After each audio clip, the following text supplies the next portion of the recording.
qu'il me parle de quelle justice bu bëggee tamit mun naa ko woo ñu débat et qu'il me dise c'est quelle justice ban justice lay wax justice bi nga xam ne moom Karim Xurum Xaq jàpp nañ ko fi ci ay marche yóbbu ko benn commissaire dóor ko ba muy bëgg a dee takk ko mën a takku di ko dóor moom Karim Xurum Xaq génn porter plainte def conférence de presse ba léegi justice France dali xëddeen léegi moom Karim Xurum Xaq est-ce qu'il ose me dire que cette justice existe maa ngi ko koy laaj moom ma koy laaj moom ana plaintam bi ba mu plaintoon commissaire boobu noonu doon ko ndulli kajj ko gaañ ko mu génn porte plainte procureur yor na plainte ba suñu jonn yàlla tey def na conférence de presse yuuxu na fu ne ana justice boobu muy wax et je l'entends dire laissons la justice faire son travail qu'il me parle de quelle justice na ma ñëw expliquer ban justice la may wax man Mollah Morgun maa ko interpellé mu ñëw tojal ma ban justice la may wax ok Karim Xurum Xaq gis na un activiste comme lui Ardo Gningue am kuñ naan commandant Cheikh Sarr ñiy marche commandant Cheikh Sarr jàpp ko yóbbu ko def ko comme un voyou parkat ko dóor ko bay tas yaram bi ba mu wuti certificat médical Ardo Gningue génn def conférence de presse porte plainte au niveau du procureur de la République te bés tey suñu jonn yàlla tey procureur woowul le commandant Cheikh Sarr de la brigade de Tivaouane ma koy laaj moom Karim Xurum Xaq fan la justice bi nekk moom plaintam mi ngi ci tiroir yi après mu ne man maa bàyyi justice bi def son travail plainte Ardo Gningue moom plaintam bu mu plainte commissaire bi mi ngi ci tiroir yi Ardo Gningue plainte bu mu plainte Cheikh Sarr mi ngi ci tiroir yi Guy Marius Sagna génn dem côté Mbour ñu jàpp ko fa ay nervi Macky Sall agressé ko dóor ko dagg seen yére nàccal leen ñu plainte au niveau du procureur de la justice ba tey suñu jonn yàlla tey furaa dali xëddeen léegi may laaj encore à Karim Xurum Xaq de m'expliquer et de me montrer fan la justice Sénégal bu mu naan laisser la justice faire son travail nekk il n'a qu'à venir me donner vraiment des arguments solides parce que moo xam ni bopp lay waxul ak dof waxul ak un esprit virevoltant buy taxawaalu ku muy waxal il faut des arguments très solides pour mu mun a xool bu bëggee bu fekkee mun na feeñ fii mu feeñ fii léegi ma woo ko mu wax ma moom ban justice la may wax moom plaintam mi ngi fa justice bi faalewu ko mu dëgg ci tànkam plainte Ardo Gningue mi ngi fa justice faalewu mu dëgg ci tànkam plainte Guy Marius Sagna mi ngi fa justice faalewu ko mu dëgg ci tànkam plainte Kilifeu mi ngi fa justice faalewu ko mu dëgg ci tànkam et après bon Kilifeu dafa plainte Dame Dieng bu leeral plainte Thierno Diallo ci ne dañoo diffuser ay image am enregistré ko sans son consentement à son insu moo njëkk a porte plainte Bougazelli te Kilifeu porte plainte contre X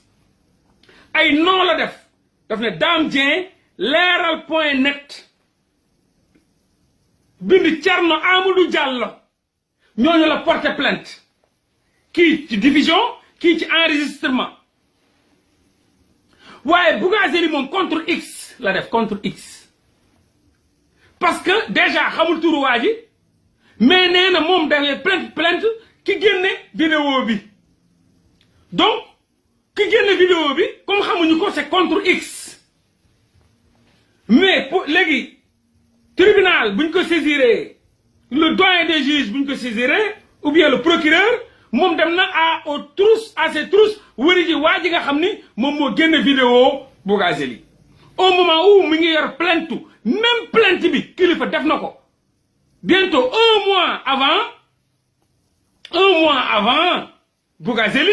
mais Bougazelli bu mu ko defee ci semaine bii yónni nañ gars yi pour ñu dem defi ji enquête ba tey nee nañ sax vidéo bi ki ko génne ci kaaw ba la jógee donc def nañ seen enquête ñi ngay ci enquête bi nee nañ waaw te contre X la ñi nga wër kuñ xamul mais moment boobu procureur bi nga xam ne yónnee na pour ñu dem wëri kuñ xamul moom yor na plainte koo xam ne même plainte bi la ñoo bokk même lu ci nekk même plainte bi ñoom ñoo ko bokk nuñ bind donc mais kilifa moom ay nit yoo xam ne seen tur ñi ngi fi waaye ba léegi procureur woowu leen ne leen jot naa fi seen plainte kii dafa enregistré kii à son insu kii diffusé ko ci média yi donc loolu mi ngi fi te pourtant même plainte la Bougazelli def nee na policier bi moo ko enregistré léegi ku ko diffusé la ñuy wëri comme ñoom xam nañ gendarme bi ñoo ngi ñi ngi wëri X ñi ngi wëri ci X ci monde bi kuñ xamul inconnu X reste un inconnu ñi ngi koy wëri au moment où am na koo xam ni moom déposé na mu leer nañ ay tur la jaar tur ak ay sant may laaj kon moom Karim Xurum Xaq di sama frère mu ñëw expliquer ma mu wax ma loolu mooy ban xeetu justice ba xam en âme et conscience mun na am fitu taxaw di ma xool ma xool ko mu ne ma réew mi am na justice ba ñuy bàyyee justice pour mu def travail am il me parle de quel travail j'entends souvent ces gens de yoo xam ni ci politiciens yi sax laa koy déggee ma ne waa garaawul quoi comme dégg benn Abdou Mbow comme démb mu ne laisser la justice faire son travail Bougazelli dara topp ko justice waxul dara man yaakaaroon naa ni loolu mooy ñu nekk ci pouvoir bi nga xam ni ñoom ñoo fa teg justice bi ñoom daf leen arrangé ñooñu mën nañ penser noonu war nañ mën a xalaatee noonu n'est-ce pas nga jël sab gardien teg ci buntu kër gi mu toog fa moom kon buñ amee lu xew ci kër gi da nga naan bàyyil gardien bi gérer parce que yow xam nga ni gardien bi yow la fa nekkal yow yaa ko fa teg yow yaa koy fay ci say mbir lay doxee ci say mbir lay doxee donc nga mun a xam ni loolu justice boobu ñuy wax noonu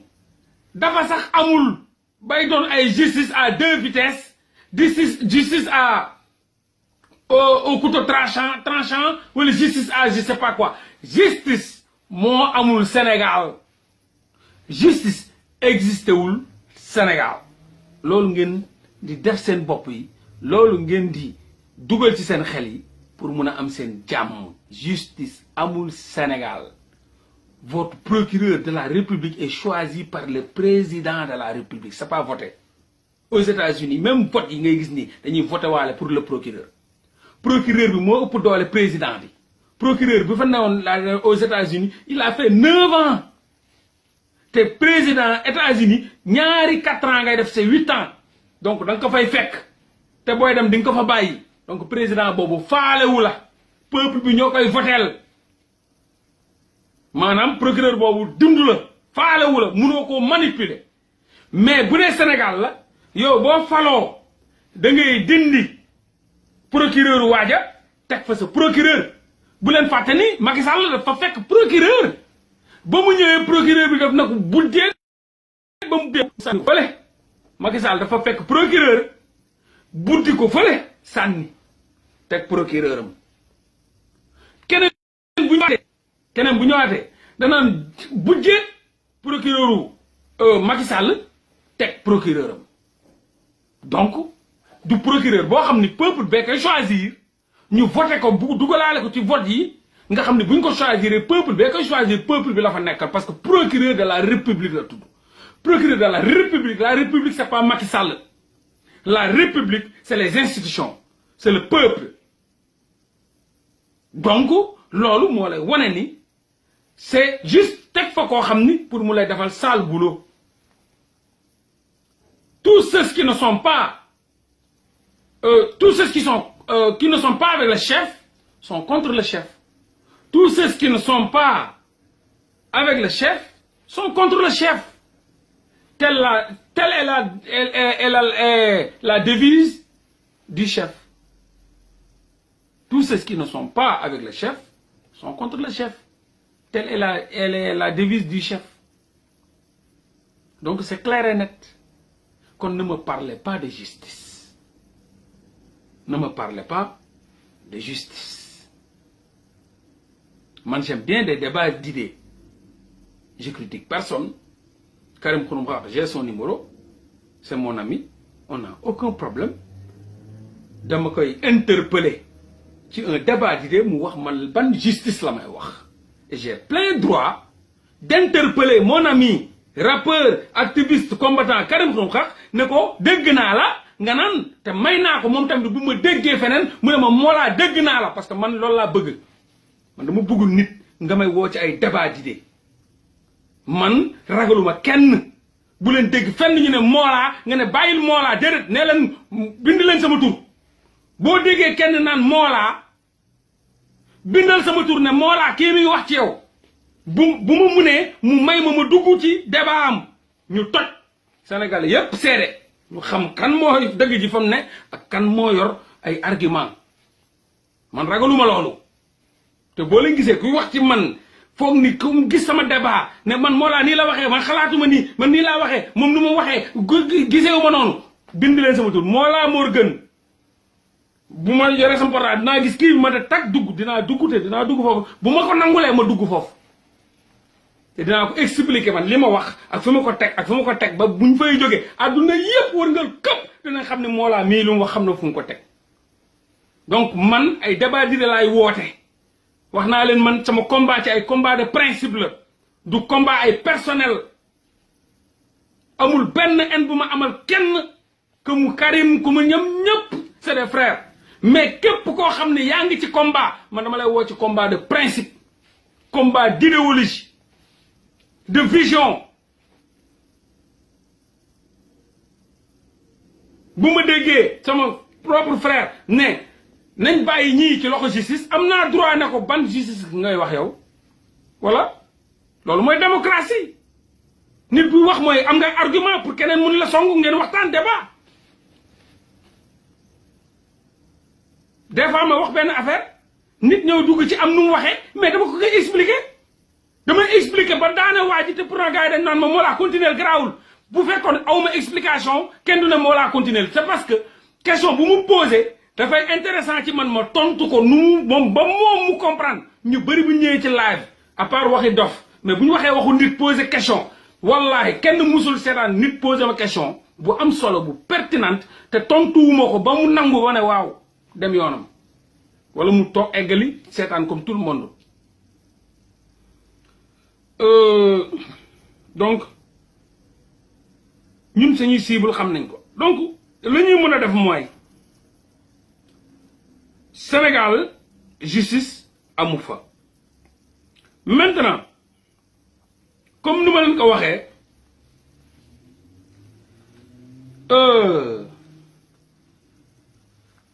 Sénégal xam nga la moo grave Sénégal tout le monde est victime personne n'est coupable tout le monde est victime personne n'est coupable Sénégal nit la ñuy jàpp la main dans le sac mbir yi di dem ba moom mu mujjee doon n'est-ce pas victime seetlu leen lool koo leen gis mbir am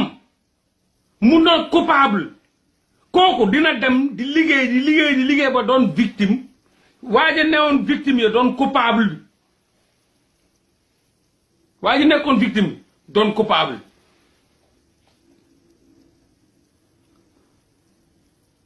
parce que Sénégal day doxee ci lëndëm moo tax il faut ngeen illuminer wu ngeen wut lumière parce que Sénégal ci lëndëm bu graaw lay doxee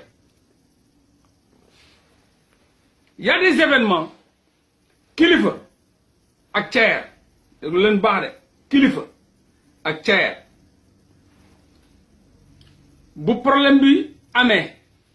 vidéo yi génn toog nañ ay weer procureur autosaisirul amul plainte dara amul ba kilifa seey partout kenn déggatu ko fenn kenn gisatu ko fenn mu continuer viam am beneen scandale étatique mooy de l'état boo xam ni am na rapport ak passeport diplomatique te déggoon nañ ci biir oto bi kilifa ak Thier waxtaan ci passeport diplomatique ñu ne non voilà l'occasion quand l'occasion se présente il faut s'en profiter quand l'occasion se présente il faut s'en profiter comme ñun ñii ci majorité bi lañ bokk nekk ay député à l'Assemblée nationale mais bokk ci parti Macky Sall donc ñii buñ génnee rek yóbbu leen au banc des accusés day extraordinaire maintenant ce qu'on va faire comme sénégalais yi ñoom xamuñu l'utile ak l'agréable xamuñu lu ñu war a l'occasion fait le larron xamuñu lu ñu war a valoriser ak lu ñu war a bàyyi mu jàll comme ñoom xam nañ l'état psychologique du peuple sénégalais ou bien de l'homo sénégalensis ñu ne léegi dañuy woo kilifa pour interroger ko ñu woo kilifa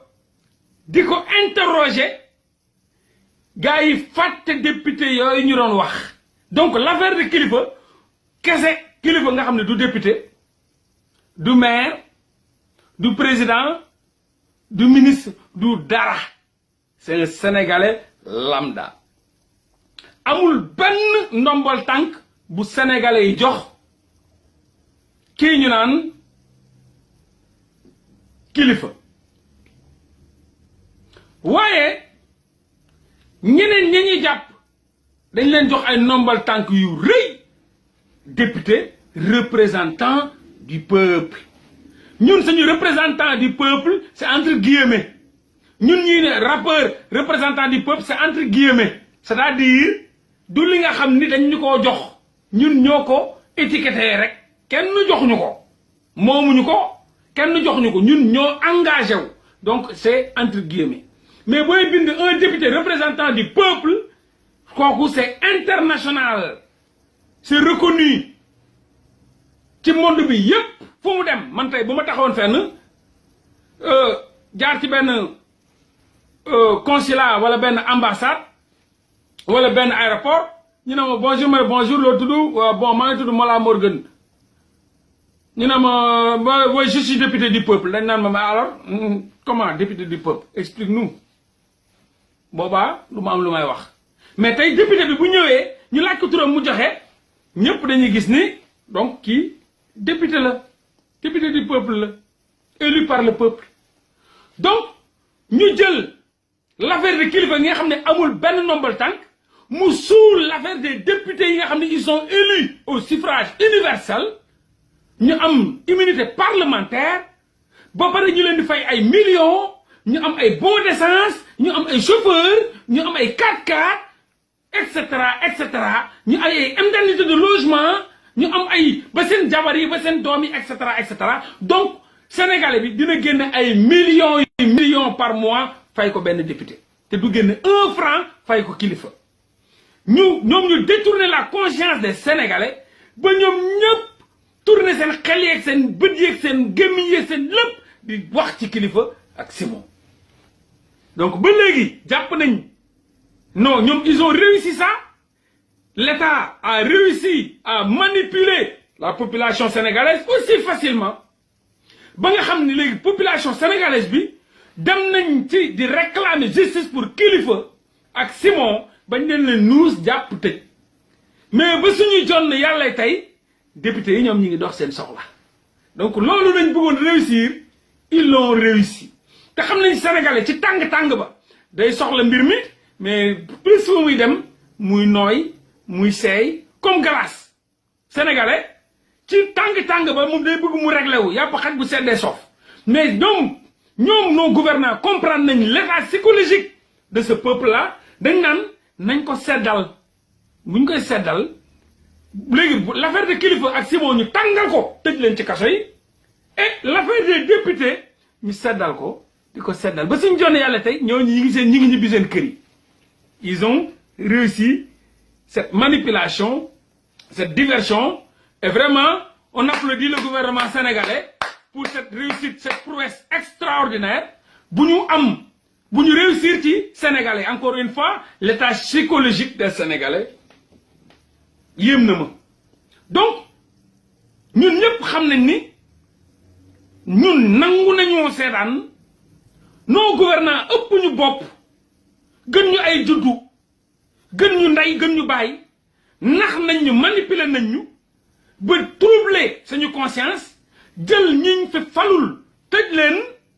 jël ñiñ fal ñun ñëpp libérer leen ñuy dox seen soxla donc vraiment réussir nañ seen prouesse bu extraordinaire réussir nañ politique de diversion et de manipulation il faut les applaudir quand même quoi qu'il en soit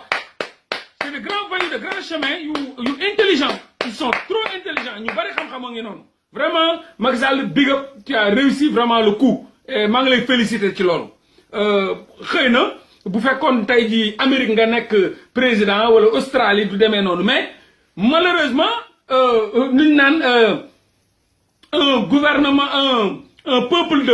de moutons engendre un gouvernement de loups un peuple de moutons engendre un gouvernement de loups donc ñun comme ñun ñooy peuple mouton lañ donc on a réussi à avoir un gouvernement de loups donc les loups sont beaucoup plus intelligents que les moutons donc il faut applaudir les loups big up Macky Sall yow ak sa gars yëpp ñu ngi leen di remercier vraiment